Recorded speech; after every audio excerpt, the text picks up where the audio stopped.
Ngayon po, nandito po tayo sa breeding loft ni Boss Egayap para talakayin ang pagkakaiba ng colony breeding section, BIP breeding section, at ng stock section. Tara, silipin natin ang colony breeding section.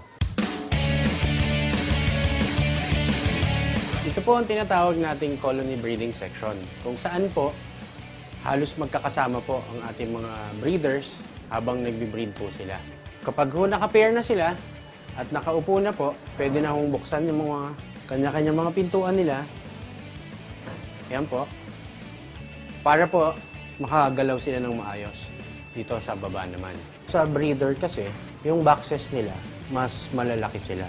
Compared sa racers, medyo kailangan natin mas maliliit naman para malilesen yung galaw-galaw nila. Ito po ay maluwag at saka mataas. Para po komportable silang mag-mate, makikita natin ating breeding cell. Ayan po. Importante po sa breeding cell, madali siyang linisin. Tulad yan. At saka, ganun din po, meron po tayong pugad. Usually po, ang ginagawa po natin, ini-elevate po natin ang mga pugad natin para ho, mas maluwag ho sila at maginhawang gumalaw. Kailangan yung breeding cells natin comfortable para hindi sila malaspag agad ba, mapagod. Kadalasan po ng breeding loft natin, meron po silang iba-ibang section. Kung napapansin nyo po, ang ating breeding loft ay maganda rin ho ang ventilasyon dahil importante po yan. Ito po ang ventilation. Napaka-importante po yan, lalo-lalo na po sa breeding. Usually, yung breeding cells natin, kapag bakal, medyo mas mabilis mag-down yung condition ng breeders. Pero kapag naka-wood tayo, medyo mas mainit kasi, mas komportable sila. Mas mabilis silang mag-produce ng babies. Ang ating sahig, gawa sa tabla. Yan po, mainit sa paa ng ibon, napaka-komportable po. Ang advantage po ng colony breeding ay mas madaling maintenance.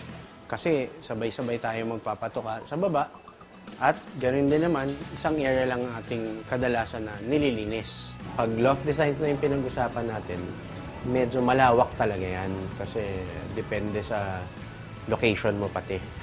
Isa po sa mga importanteng feature ng isang breeding loft ay ang aviary. Dahil dito po sila nakakapag-relax at saka nakapagpa-araw tuwing gusto nila. At saka gayon din po, kung gusto nilang maligo, dito na rin po sila naliligo. Siguruhin lang natin na ang ating breeding loft ay laging handa bago tayo mag-breed. Ngayon po, dito naman po tayo sa BIP breeding section. Ito pong section na to ay para sa dalawang pares lamang. Andyan po ang mga ating ibon. Ayan. Same setup lang po ng breeding cell.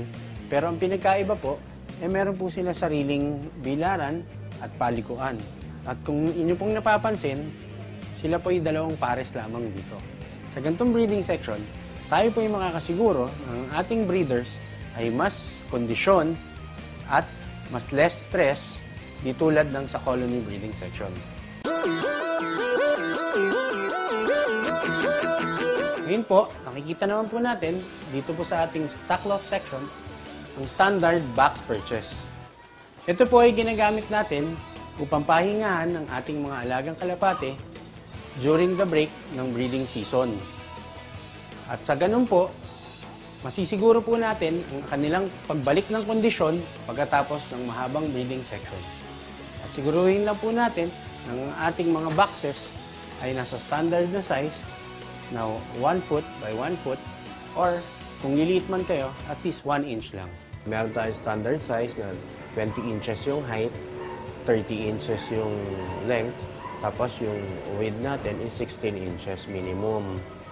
So, nasa sa inyo na kung anong size yung gusto nyong gawin, kung gusto nyong sumunod dun sa standard or gusto nyong magpaliit.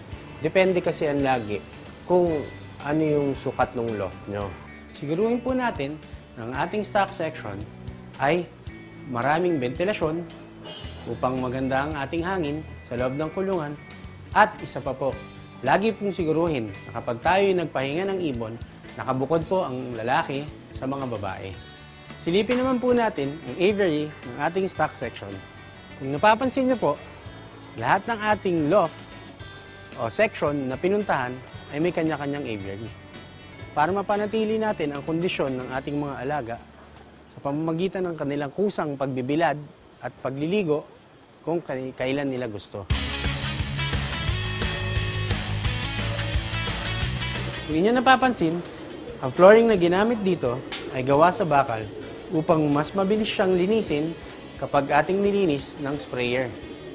Makikita po natin dito ang standard box purchase na komportabling ginagamit ng ating mga alagang stock cocks. Ito po tayo ngayon sa aviary ng stock cock section nila Boss Egay kung saan nating makikita ang kanilang mga running purchase. Gustong gusto po yan ng mga barakong ibon, lalo na po kapag may araw. Gustong gusto po ng mga barakong nagbibilad at saka naglalaro.